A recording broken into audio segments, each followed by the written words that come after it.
Thanks, Dan and Louise, and welcome to Morning Live, your go-to place for top tips and advice from the experts you can trust. And this morning we've got plenty of incredible nuggets that could really change your life for the better. I'm not even joking. For starters, Chef... And if that sounds like an exaggeration, wait till you hear what she has to say. Plus, fresh from Autumn Watts to get the most from the great outdoors. Good morning, welcome to Morning Live on a day where Kym is obviously feeling pow! Look at that pow! Yes, we're kick-starting your Wednesday with a show packed full of pow, actually, unmissable hints and hacks. Go! But ahead of tonight's episode of Autumn Watch, presenter Nature and what it can do to boost your well-being. Yeah, and talking of just me then. Toaster, is that not what you do? No, I'm never coming to yours for food at all. If that's what you do, do not miss our film today with our expert. You have got some amazing tips on how we can stop all sorts of other food going off fast. I think we'll get to the bottom of the bread thing as well. She doesn't seem too happy about it. To have you, first things first, are you someone who likes a bit of mould on the bread, or is it like a Bennett situation for you, or do you put it in the toaster? I've always liked you the best, Kate. You know, I wouldn't even feed it to the ducks. That's how bad I am. Well, listen, way, haven't you, of getting away from all of that with your cold water? I mean, I've been... Boiler's been down for the last 3 days. Yeah, it's a good method to get going. Published already on the show this morning. I can't do this. I'd like to see what's at the bottom. It makes me a bit freaked out. Anyway, this week, Kate and her fellow Radio 2 presenters are tackling a subject that us Brits are terrible at talking about, and that's grief. So how can you support either yourself or a loved one going through loss, and what do you say to someone who's grieving? Well, there's still 57 sleeps to go until Christmas. But with party leaders saying today there should be one rule for all across the UK when it comes to restrictions, the reality is that lots of us are preparing for a digital Christmas dinner. It's just... Yeah. And the many things that come... I mean, if you haven't seen this, she managed to navigate lockdown rules to fly her entire family out to a private island. I mean, we could all do that. Yeah, some of us, maybe some of us not, until about 7 months ago. These are the stats, okay? I don't know who didn't. Yeah, 66% have eaten during a Zoom meeting and 18% have enjoyed an alcoholic drink. And 11% have picked their teeth. Yeah. Yeah, I'm a little bit like him. I sort of hide behind the sofa. Do I need to be braver this year? Maybe give out some You treats? do. That's okay. You've been a real wuss there. Anyway, our dog walkers just talked about it there. The new levels of restrictions are so confusing. Who would have thought we'd be in a world where we're having to clarify that tampons and baby clothes are essential items? I know. So, Pizzagate in Manchester, police got involved because they told a pub that a 22-inch pizza meal. It's disgraceful. What's the definition of a substantial meal? Lettuce next to it, a little bit of side salad.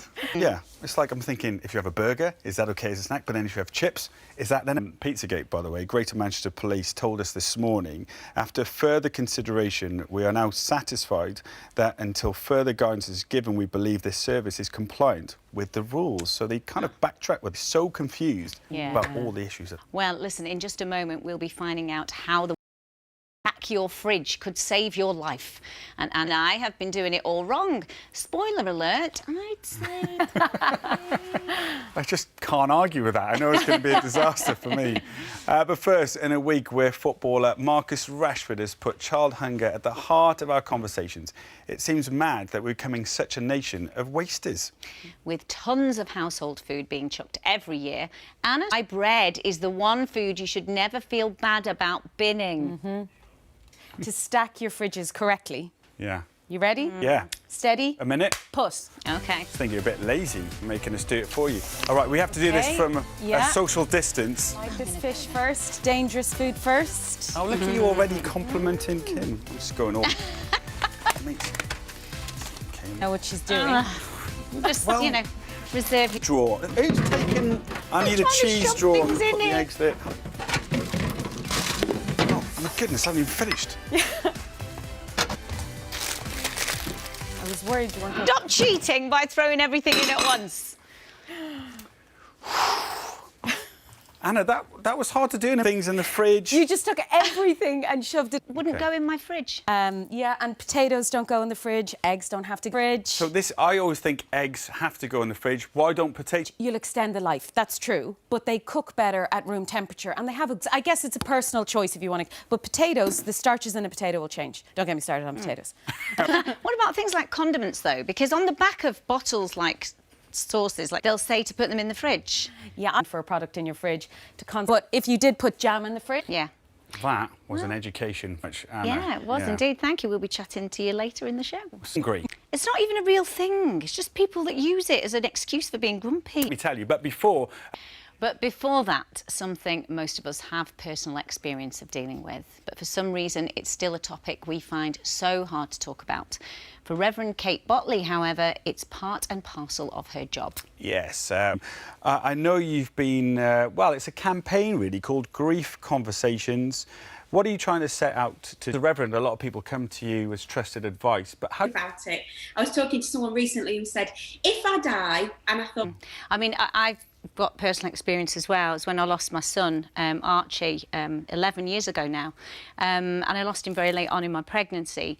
I personally didn't want, if I talked about it, it would be real. And it was almost like I hadn't got to the... I found that people didn't know what to say to me or how to talk to me, so therefore avoided that completely. And some people didn't want to come to his funeral because they felt they just couldn't cope with going to such a small baby's funeral. They felt that quite, you know, they felt really difficult. It was a difficult thing for them.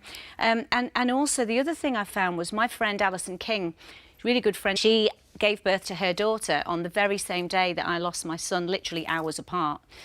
And the immense grief, the immense guilt that she felt at the fact that she'd delivered her baby so safely at time for both of us, you know, even more. And actually now we share the birthday pictures. You know, I'll light a candle for Archie and I send her a picture and she'll send me a picture of Daisy. And so you it know, still helps you then. It does help me because I feel like the more people will talk to me about it, now I'd rather people talk to me about it than avoid it.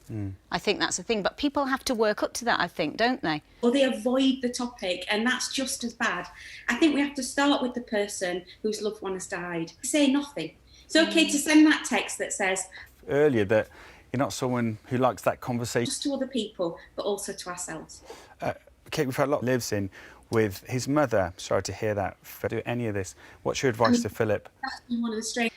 Well, one thing this year has given to us is more of an appreciation for the great outdoors. I know I've certainly made much more of my garden, and we are heading out into the fresh air right now as we go live to Michaela Strachan in Dundee to talk about the return of Autumn Watch. Hi, good morning, Michaela. Hi, Michaela.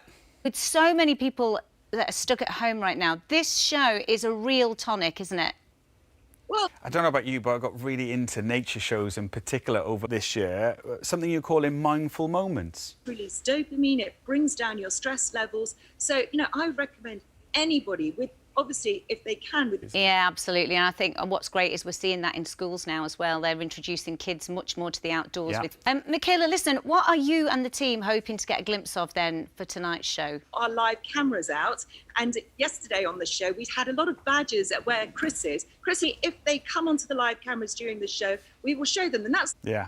And what about the sea pups? Seal pups, are they about? Will we see them tonight, do you think? Listen, don't get far from where I am in Tentney, which is just south of Dundee.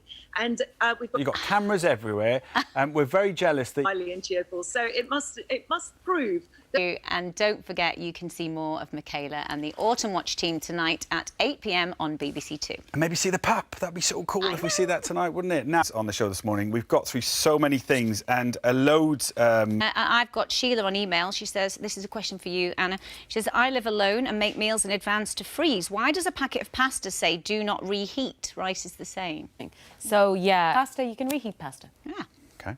Vicky, I don't eat meat and I'm sick of the usual substitute meats. What do you suggest as an alternative? Oh, my goodness. Yeah, so the usual substitute meats that are out there at the moment. Ackee the other day. It's like Great. I'm definitely hungry now. Thank you so much. And that is all we have time for this morning. Thanks to all our guests, Anne and Kate, for joining us. And thank you to you for watching. Yeah, tomorrow Rav Wilding will be here looking at how you could be scammed during lockdown. So don't miss that. And if you're on furlough, we'll be putting some of your biggest worries and concerns to one of the brightest business brains. Well said. See you tomorrow.